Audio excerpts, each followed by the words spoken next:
Panibagong araw, panibagong... So yun nga guys, sad to say guys, tinumahan po ng chicken pox sila Hailey, Cassie, Kuya Raymond, and si Cheska. Kaya guys, get well soon sa inyo. Yes! Pero syempre guys, kahit kulang-kulang kami ngayon, patuloy pa rin kaming magbibigay ng kilig at saya sa inyo linggo-linggo. At syempre, habang nanonood kayo ng vlogs namin guys, huwag niyo na-skip ang ads para happy-happy lang. At guys, huwag niyo rin kalimutan i-like and share ang mga videos namin sa YouTube channel ng Rancab. At syempre guys, welcome back kay Shinjo. Kaya guys, solo muna ako sa challenge ngayon. Kaya kasi magpagaling ka dyan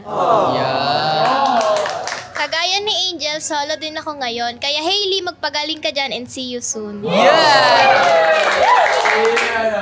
So yun guys, no, ang challenge nga po pala natin for today ay ang Who's Who Challenge!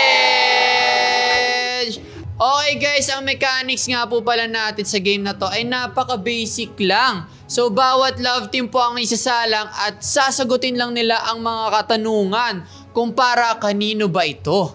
Diba? So, ready na ba kayo? Ready na! Ano pa ba inaantay natin? Let's get it!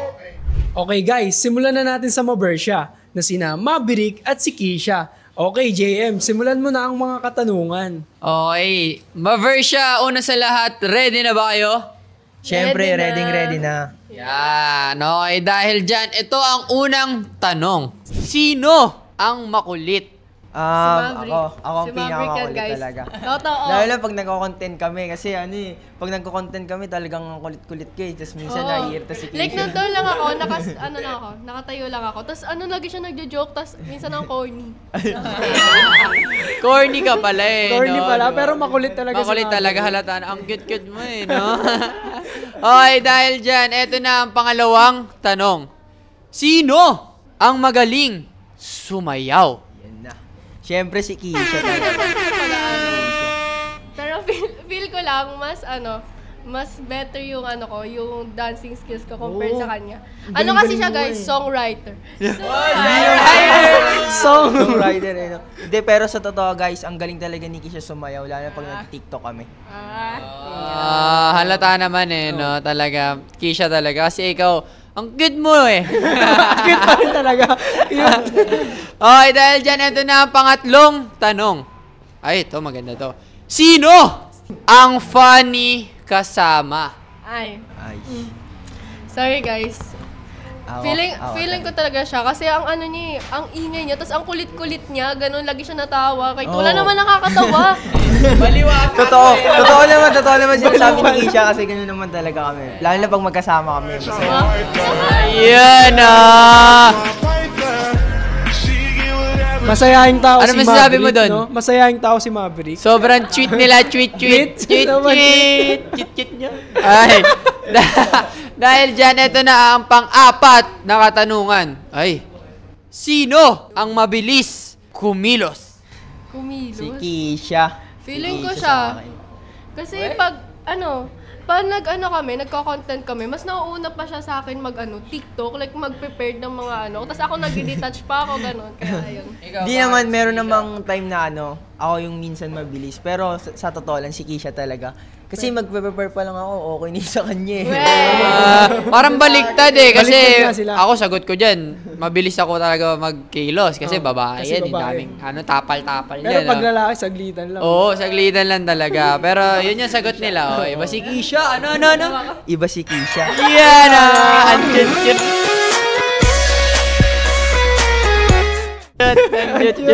Ay, dahil dyan, eto na ang huli niyong katanungan. Sino ang maraming friends? Siyempre Hindi ko alam. Ako. Ayun, ikaw. Bakit? Bakit mo na ikaw? Kasi tawag dito. Kasi siguro sa mga ginagawa kong sports, basketball. Sports. Tsaka sa school, mga friends ko sa school. Ayun. Sporty. Ayan. Ikaw, bakit Ako, sagot mo feeling sarili ko, mo? ako, kasi nasa student council ako. So, feeling ko, madami akong salamuhan ng mga students. Dami Kaya, na communicate. Nabanggit niya rin yun one time. Para pala siyang politiko, no? Parehas pala silang friendly, no? Oh, grabe naman yung ng who's who ng ating Maversha doon. So, nalaman nyo na guys kung who's who and who's who. Okay, so sana nasagot yung mga katanungan nyo, no? Kaya naman, Mark, sino ang susunod nating isasalang? Okay, JM, ang susunod naman natin na isasalang ay ang Miglin, na sina Migs at Caitlyn. Okay, Miglin, ready na ba kayo? Ready na. Okay guys, simulan na natin ang mga katanungan. Okay, Miglin, dahil dyan, ito ang unang tanong. Sino ang laging nagpapa-cute sa social media? Siyempre, siya na yan. Oy, wait lang. Si Hindi. Migs muna. Alam niya ba kung bakit? Oh, bakit? Di ba, gumaganda siya sa TV? Oy. Ikaw naman. Ikaw nga laging cute lagi. Nagpapakita talaga ng dimple. Okay, Nagpapapansin okay. talaga to sa akin lahat. Alam niyo, yung cute niyo, parang cute niyo. Baka nakakyutan ka lang sa akin. Grabe, bumabanat pa. Okay, dahil dyan, dito na tayo sa pangalawang tanong. Sino ang laging gala? Uy, bakit si Kit? Si Hindi. Caitlyn sa'yo. Siyempre, nakikita ko sa mga story niya. Minsan gumagala din siya. Ganun. Pero ito talaga yung laging gala. Nag-send pa nga sa akin mga pictures nung kung nasan siya. Yun ina-update. Grabe naman yun. Updated siya. Updated no? Okay, Miglin, ito ang ikatlong katanungan. Sino ang mahilig sa matatamis? Siyempre, guys, si Caitlyn na yan. Oh, bakit Kaya, naman si Caitlyn? Di ba nung naalala mo nung Valentine's Day, binigyan kita ng chocolates tapos flowers, di ba? Ikaw naman, Caitlyn, anong sagot mo? Siyempre ako yan, mahilig talaga ako sa matamis lalo na sa chocolate. Then cake, yung ganun. Yung binigay ko, Oo, ano? yung binigay niya. Yeah. Inuubos ko yun, syempre. Sweet din Kasing tamis ba ni Migs? Syempre. Grabe. Parang may dami ng langgam dito no? Tamis. Tamis! Puro tamis. Nalalasahan ko. Ang tamis. Okay, dahil dyan, eto na tayo sa pang-apat na katanungan. Sino ang laging nagkakamali sa TikTok? Oh, magpakatotoo tayo dito, ha? Magpatotoo tayo dito, ha? Hindi, guys, siyempre, minsan nagkakamali din ako. Tapos tinuturan ko rin si Caitlyn. Pero si Caitlyn talaga mas madalas magkamali. Madalas talaga ako magkamali, pero nandiyan naman siya para turuan ako. Siyempre, lagi na ako nandito. Para-paraan, yan ka na naman. Yang mga tinginan mo na yan, alam ko yan. Tignan mo guys. Tignan nyo guys. May Inamin pakbay. din talaga na nagkakamali rin ng mga babae. Hindi laging tama mga babae, di ba? Okay, dahil dyan, eto na ang panghuli niyong katanungan. Sino ang mahilig kumanta? Uy, Migs. Bakit si Migs? Siyempre, guys, kung naaalala nyo, nung last mall show, kumanta at sayaw ako. Uy, grabe. One Direction. Kumanta at sumayaw. Yun okay. Si Migs talaga, siya talaga yung mihilig kumanta. Then nagigitara ako. Like, kakanta talaga siya dapat. Oh, so para kayong banda, no? Grabe. Kantaan ko rin siya. Yun, no? Sample nga, sample. Sample. Parinig naman kami niyan. Ikaw lang ang pinaka maganda na dalaga sa aking mata.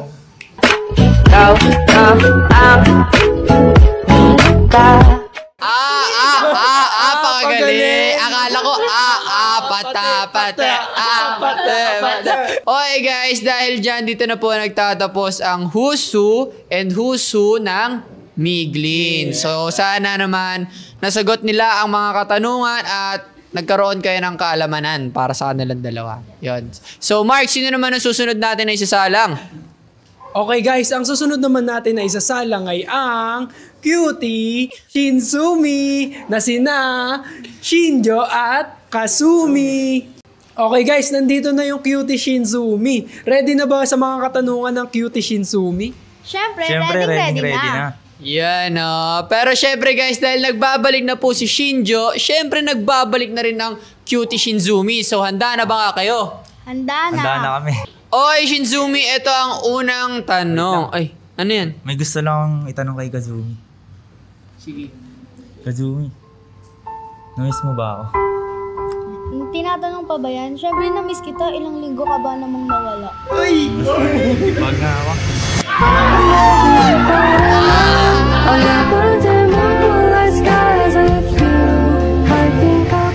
Hop! Hoy! Hoy! Hoy! Hoy! Hoy! Tama na. Pwede bang... Namiss ko kasi talaga si Kazumi. Ano? Namiss ko talaga si Kazumi. Hindi mo sabaw! Okay, dahil yan. Never seem to be satisfied till it all goes bad. Uy! Grabe talaga. Uy, be. Tama na po. Please. Top na. Okay. Game na tayo, no? Okay, ito ang unang... Wait lang, JM. Ano yan? May kukunin lang ulit ako. Sige. Uy, grabe talaga. Anong kukunin nito? Oh my gosh. Oo, ano naman? Ang chut-chut nyo talaga. Ang chut-chut nyo. Uy! Ano yan? Wow! Flowers! Dahil ang tagal kong nawala, yan, flowers para sa'yo. Kaibigan to, nag-ibala sa pamamagitan mo. Nung hinihinig ako, alam mo. Oy, tama na yan, okay? Baka lang gamin na kami dito. Grabe ba kayo? Wala nang challenge to, oh. Pero parang tinodo ni Shinjo yung pagbabalik niya. Grabe. Talaga. Flowers. Okay, dahil dyan, tama na. Shinzumi, eto na ang unang tanong para sa inyo. Sino ang sakitin? Sino yan? Shinjo. Bakit si Shinjo? Si Shinjo, kasi tinan mo naman, nagkaroon ng chicken pox. Talagang nag-alala ko dyan sa mga nakaraang araw. Ikaw, bakit mo naman masasabing ikaw? Kasi yan napapansin ko din, parang ang bilis ko tamaan ng sakit. Kaya, ayun, ako yung sakitin. Kazumi, thank you nga pala sa mga sweet message mo sa akin nung may sakit ako. Siyempre, yakapsul lang pala yung kailangan mo para gumaling ki. Yakapsul! Paano? Sample nga na yakapsul! Sana all may yakapsul! Oh my gosh! Grabe. Tuloy ko pa ba to? Susunod na tanong na. Susunod na tanong na. Okay, dahil dyan, ito na ang pangalawang katanungan para sa Shinzumi. Sino ang mas singkit ang mata? Sige nga, pakitaan nyo nga kami kung sino mas singkit sa inyo. Smile nga kayo sabay. Smile kayo sabay. Kanino ka? Para sa akin si Shinjo. Pero ito, Shinjo, bakit si Kazumi? Kasi nung unang kita ko pa lang sa kanya, singkit talaga siya, tas ang ganda pa. Chinita, no? Chinita. Ikaw naman, bakit si Shinjo? Si Shinjo kasi, ay mo pag tumatawa yan, talagang nawawala yung mata niya. Minsan nga pag inaantok yan, hindi ko malaman kung nakapikit ba o nakadilat pa rin eh. Oo nga no. O, diba? Nawawala yung Isang hindi. Masingkit talaga siya, singkit. Grabe. Singkit kayo pareha. Singkitan kayo eh. Ako rin eh. Okay, dahil dyan, dito na tayo sa pangatlong katanungan. Sino ang mahilig yumakap? Alam na. Alam na. Bakit Shinjo? Siyempre, kasi tuwing naiyak po si Kazumi, parang nakakagaan sa pakiramdam eh. Yun o, yung capsule nga naman, di ba? Capsule. Siya pala yung iyong pahinga, no? Pahinga. Si Shinjo kasi kita nyo naman, di ba? Talagang na-miss ako eh. Ilang linggo ba naman, sobrang saya ko isa pa. Maganda naman! Yakapsul nga talaga! Oy, alam nyo ba, nakakasama ang yakapsul kasi nakaka-overdose. Nakaka-overdose, no? Pero, parang isa ba? Okay na, sobrang lang. Maya naman kayo sa amin, no? Ba yan? Sige. Tuloy na tayo kasi ba magbago pa isip ko eh. Okay, dahil dyan, eto na pang-apat yung katanungan. Sino ang mabango? Shinjo, bakit si Kazumi? Siyempre, kasi pag niyakap ko rin siya, ang bango na amoy ko talaga. Anong naaamoy mo kay Kazumi? Parang cherry blossom eh. Wow! Chuchal! Cherry blossom! yan. Pag niyakap ko kasi siya, tinan mo ang bango. Di ba? Anong amoy ni Shinjo? Matamis. Matamis. Matamis, Di cherry kaya siya lang blossom. gawin, no? Tama, tama. Kazumi, pag na ulit. Yan ang yakapsul na Yakapsul! Yan ang yakapsul! Yan ang yakapsul ng Chinchumi. dapat hindi sila cutie Shinzumi, no? Yakapsul Shinzumi sila. Yakapsumi. Oh, Yakapsumi. Yakapsumi. Guys, may bago tayong na-eventong pangalan para sa kanila at yun ang Yakapsumi. Di ba? Okay, di ba? Approve ba kayo? Like nyo guys kung approve kayo. Okay, dahil dyan, eto na ang huling katanungan para sa Yakapsumi. Sino ang mukhang mabait? Sino yan? Kazumi, Shinjo. Shinjo muna. Bakit Kazumi? Kasi apaka down to earth niyan talaga si Shinjo. And ano yan, mabait yan. And mahaba yung pasensya niyan. Oh, ikaw naman Shinjo, bakit si Kazumi? Si Kazumi kasi hindi lang siya mukhang mabait, mukhang anghel din. Oh, di lang mukhang mabait. Anghel. Grabe. Isipin mo, nakakayakap ka ng isa. Okay guys, dahil dyan, dito na po nagtatapos ang Who's Who and Who's Who ng Cutie Shinzumi Yakapsumi. Yan Okay din. Ay, syempre yung partner ko na yan, si Cassie. Alam na yun ni Cassie. Sobrang kulit niyan. Siya nga lagi nangungulit sa akin eh. Pero alam ko namang tinatry ni Hailey yung best niya para lang makasabay. Sino ang unang nagsasabi ng good morning sa chat? Okay, Brion, bakit si Yana? Ayan na, nagkakaturuan na sila. Sino kayo? Yana. Gusto mo makita ko pa? Okay guys, ito na ang sunod na katanungan. Sino ang may mas mahabang pasensya? Maikli kasi yung pasensya ko eh. Lalo na kapag nag-aaway kami sa yung... Bakit? Hindi, kasi syempre, dahil nga sinasabi niya lagi kami nag-aaway, syempre, mahaba yung pasensya ko, lagi ko siyang hinihintay. Oh, so, si Brion talaga ang unang nag-good morning, no? Si Brion. Ayan, dapat yan. Sinungaling pa.